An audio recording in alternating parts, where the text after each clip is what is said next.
வாங்கின கடனை கொடுக்க வக்கில்ல வழிய மாத்திக்கிட்டா போற. அண்ணே முதல்ல துட்டு எடுங்க, யாராவது பார்த்தா மானம் போயிடும். அவ்வளவு ரோஷம் உள்ளவனா இருந்தா வாங்கின கடனை இப்பவே திருப்பி கொடுத்துரு. கொஞ்சம் பொறுத்துக்குங்க, அடுத்த மாசம் கண்டிப்பா கொடுத்துறேன். போன மாசம் கேட்ட இந்த மாசம் என்ன, இப்ப அடுத்த மாசம். இப்படியே ஒவ்வொரு மாசமும் சொல்லிக்கிட்டு இருந்தா நீ எப்ப கொடுக்கறது, நான் இன்னைக்கு வாங்குறது? அண்ணே தப்பா நினைக்காதீங்க, குடும்பத்துல திடீர்னு கொஞ்சம் செலவு வந்துருச்சு. ஏன் போய் சொல்ற? எப்ப பார்த்தாலும் சினிமா சீட்டாட்டம் ஹோட்டல்னு கண்டபடி செலவு பண்ணிட்டு குடும்பத்து மேலயா பழிய போடுறேன்? அண்ணே உங்க கால்ல வேணாலும் விடுறேன், கொஞ்சம் பொறுத்துக்குங்க, அடுத்த மாசம் எப்படியும் கொடுத்துறேன். அடுத்த மாசம் சம்பளத்தை வாங்கி கொண்டாந்து கொடுக்கல, மறுநாளே கேட்ல வந்து நிற்பேன். எல்லாரும் எதுலையும் துண்ட போட்டு உன் மானத்தை வாங்குவேன். வாங்குற கடனை கொடுக்க வழி இல்லாதவன்னு எல்லாரும் உன்னை பார்த்து போவேன். ஞாபகம் வச்சுக்க. போ.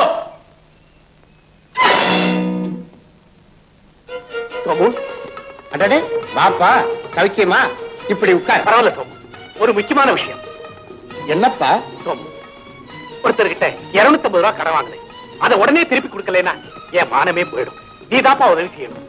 மணி, கடனை வாங்கி கடனை கொடுக்கிறவனும் மரமேறும் போது கையை விடுறவனும் ஒண்ணுன்னு சொல்லுவாங்க. அதனால வாங்கினவன் காலையே விழுந்து கொஞ்சம் கொஞ்சமா கொடுத்து தீர்த்துடு. அதுதான்ப்பா புத்திசாலித்தனம்.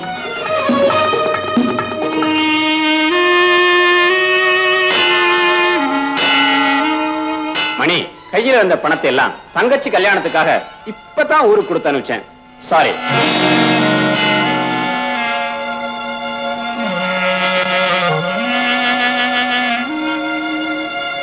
என்னங்க 1.5 மணி நேரம் லேட்டா? அப்ப வீட்டுக்கு வந்துட்டு போறீங்களா? வரலீங்களா? சரிங்க.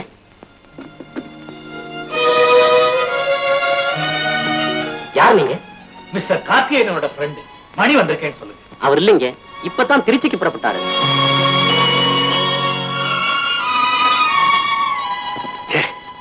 இவனும் இல்லையா? ஐயா, ரொம்ப முக்கியம்னா ஒண்ணு செய்யுங்க. இன்னைக்கு பிளைன் 1.5 மணி நேரம் லேட்டுன்னு இப்பதான் ஐயா எனக்கு போன் பண்ணாரு. உடனே நீங்க ஏரோட்ராமுக்கு போனா அவரை பார்க்கலாம். நன்றிங்க.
சம்பளத்தை வாங்கி கொண்டாந்து கொடுக்கற, மறுநாளே கேட்ல வந்து நிப்பேன்.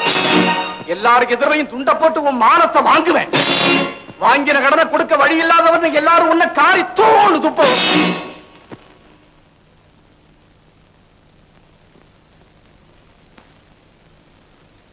வாங்கின கடனை கொடுக்க வழி இல்லாதவன் எல்லாரும் உன்னை காரி துப்புவாங்க. எல்லாரும் உன்னை காரி துப்புவாங்க. காரி துப்புவாங்க. துப்புவாங்க.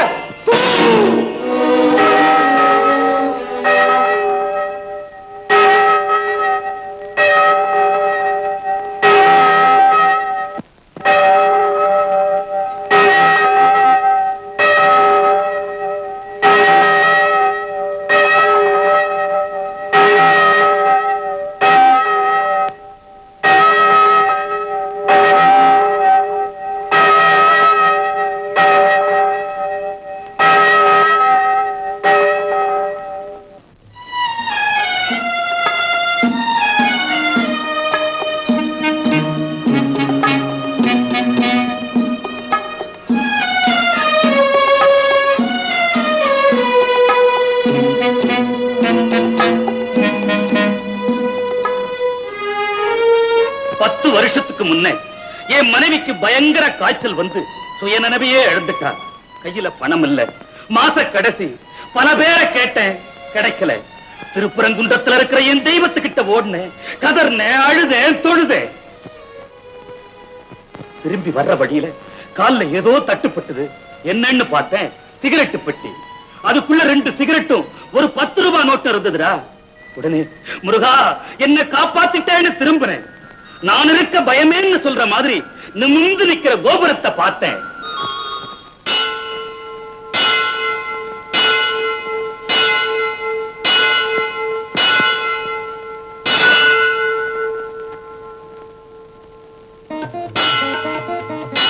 ஏய் மணி, அப்படியே மெய் மறந்து அங்கேயே சாஷ்டாங்கமா விழுந்து கும்பிட்டுட்டு வீட்டுக்கு மருந்தோட ஓடினேன். மனைவியும் புடைச்சிட்டாடா, என் மனைவியும் புடைச்சிட்டாடா, என் மனைவியும் புடைச்சிட்டாடா, புடைச்சிட்டா.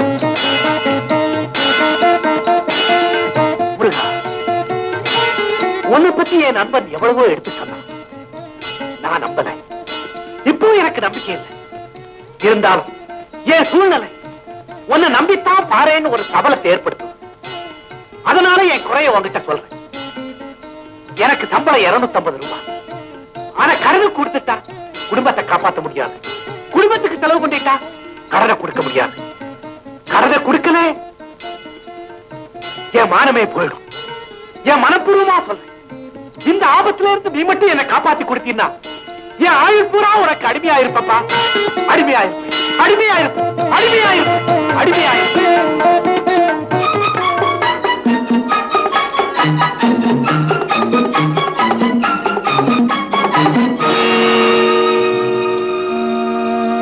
என்னன்னு பார்த்தேன், சிகரெட்டு பெட்டி.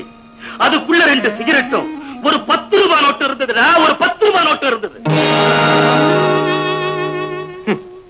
உயிருக்குயிரான நண்பர்கள் கூட 4 நாள் பழகி ஒருத்தருக்கு ஒருத்தர் புரிஞ்சதுக்கு அப்புறம் தானே உதவி செய்யறாங்க.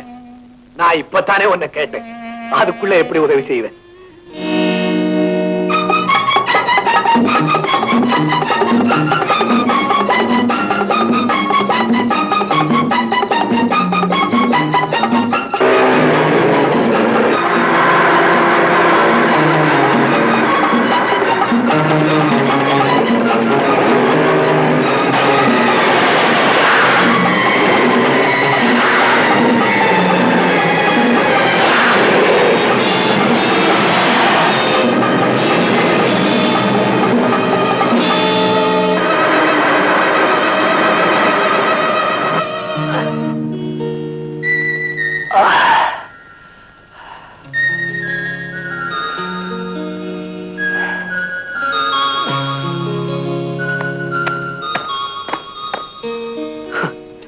அப்பா முருகா, உன்னை முத கும்பிட்டதுக்கு இப்படி ஒரு ஆபத்தா?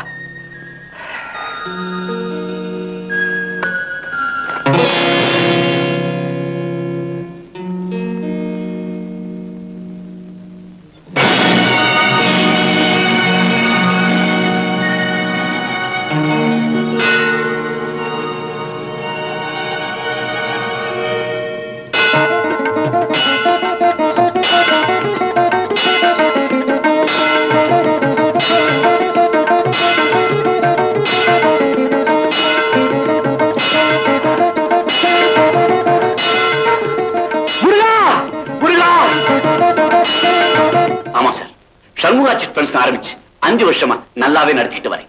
இன்னைக்கு சீட்டு எடுத்த நபருக்கு பணம் கொடுக்கறதுக்காக 25,000 ரூபாய் எடுத்துக்கிட்டு ஸ்கூட்டர்ல வந்துகிட்டு இருந்தேன். பணம் வச்சிருந்த பெட்டி எங்கேயோ விழுந்துருச்சு. அதை எப்படியாவது கண்டுபிடிச்சு கொடுங்க சார், இல்லாட்டி என்னால தொழில் நடத்த முடியாது. என்ன யாருமே நம்ப மாட்டாங்க சார். நோட்டு நம்பர்களை குறிச்சு வச்சிருக்கீங்களா? இல்லைங்க. டோன்ட் பி வரி, இப்பவே இந்த விவரத்தை எல்லா ஸ்டேஷனுக்கும் தெரிவிச்சு கண்டுபிடிக்க முயற்சி பண்றேன். நீங்க ஒரு ரிப்போர்ட் எழுதி கொடுங்க.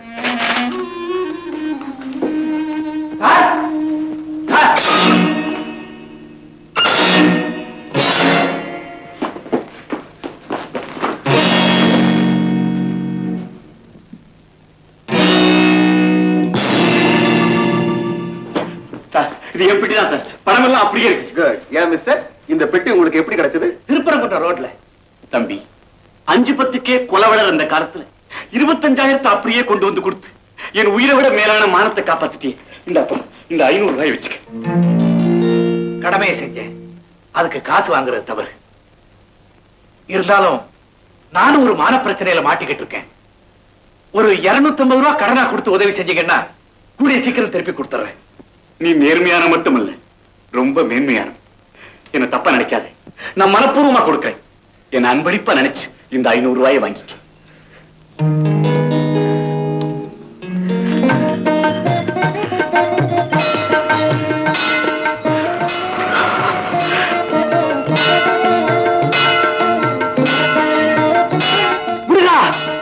சக்தி எப்போது எனக்கு சக்தி எதப்பா? ஆனா அனுபவ ரீதியா தஞ்ச மறைச்சவங்களை தாயை போல ஆதரிச்சு அன்பு காட்டுற தெய்வம்னு நான் புரிஞ்சுக்கிட்டேன். முருகா, உண்மையா சொல்றேன், உளமாற சொல்றேன், சத்தியமா சொல்றேன். நான் மட்டுமல்ல, என் சந்ததியே உனக்கு அடிமையப்பா, அடிமை. முருகா, முருகா, முருகா, முருகா, முருகா, முருகா, முருகா, முருகா,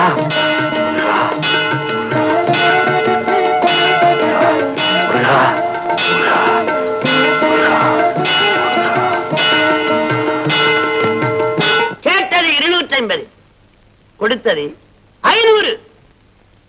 ஒரு மடங்கு கேட்டான், 2 மடங்கு கொடுத்தான்.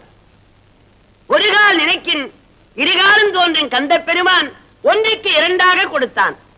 யாருக்கு கொடுத்தான்? தன்னையே ஏளனம் செய்த ஒருவனுக்கு. ஏன் கொடுத்தான்? தவறை உணர்ந்து தஞ்சை அடைந்ததால். தாய்மார்களே, பெரியோர்களே, அன்பர்களே, அவருக்கே அப்படி என்றால் தன்னை நினைந்து நினைந்து உருகும் அடியார்களுக்கு அள்ளி அள்ளி தருவான் வள்ளி மணவாளன்.